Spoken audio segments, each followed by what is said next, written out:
It's a disaster like no other. That's the assessment of Queensland's Premier. Anna Bligh says the state's floods are an event without precedent in their size and scale, and that the recovery effort will be one that's without parallel. To that end, she's set up a flood recovery task force to be modelled on the unit set up to rebuild after Cyclone Larry in 2006. It'll be headed by Major General Mick Slater, and here's a look at the task he's facing. So far in this crisis, 10 people have died and thousands have been evacuated from their homes. A total of 23 towns and cities have now been inundated or cut off altogether. The southern bush town of St George is facing its biggest flood on record, and residents there are being evacuated. And in Rockhampton, the Fitzroy River is expected to peak later tonight. If the predicted peak of 9.4 metres is reached, the airport there could be closed for weeks. The ABC's Kerry Ritchie is there and she joins us now. Kerry.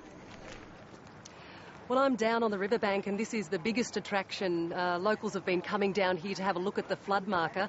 It's hovering at the moment at about 9.2 metres. It did not reach the 9.4 metres which was predicted.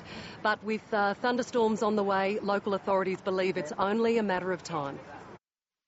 10 days into Rockhampton's flood disaster, homes have been lost and nerves are frayed. On Quay Street, right next to the river, the water keeps rising. Publican Tony Higgins is used to serving liquid, not living in it. He only took over the lease a month ago. I feel like the conductor of the dance band on the Titanic at the moment. It's last man standing. His only company is Buffhead, a friend's dog, rescued from floodwaters last night by water police. Patrol boats are cruising the area around the clock. No, everyone's been good. There's a few boats getting around. We're just making sure they maintain proper speeds. And we're doing 24 hours a day at the moment, so everyone's houses will hopefully be safe and just keep the looters out. More than 20 families have stayed on here in the worst affected part of Rockhampton. Not many residents wanted to speak to us today. They say they're fed up with the water and all the journalists. We're floating down Jane Street at the moment, and the water under the boat is about 1.5 metres deep. It's hard to comprehend. The middle of Rockhampton is bone dry. The devastation is only fully grasped from the air.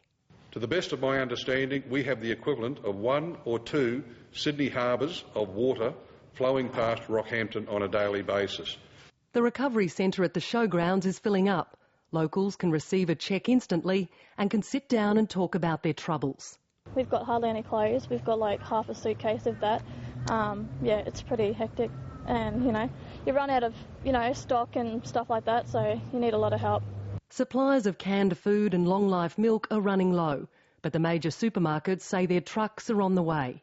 I think since it's settled down and people got confidence that supplies would come in, particularly bread and milk, then things have calmed down quite considerably. But it's the calm before the storm. The Weather Bureau is predicting central Queensland could be about to be hit by 3 days of heavy rain. Kerry Ritchie, ABC News, Rockhampton. Now, Kerry Ritchie, you mentioned that more storms are on the way. What is the outlook? That's right, Jeremy. There's definitely more water coming this way. The Weather Bureau has issued this afternoon a severe weather warning for parts of central Queensland, and they are warning that there could be some flash flooding with it.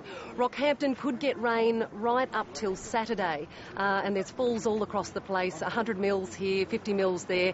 So that is definitely going to push the water up, and it's extremely bad news for those houses where water is, lapping at the doorway and the Fitzroy Hotel. So bad news for those homes with the river definitely going to keep rising. Kerry Ritchie, keep an eye on those flood waters in Rockhampton. Thank you.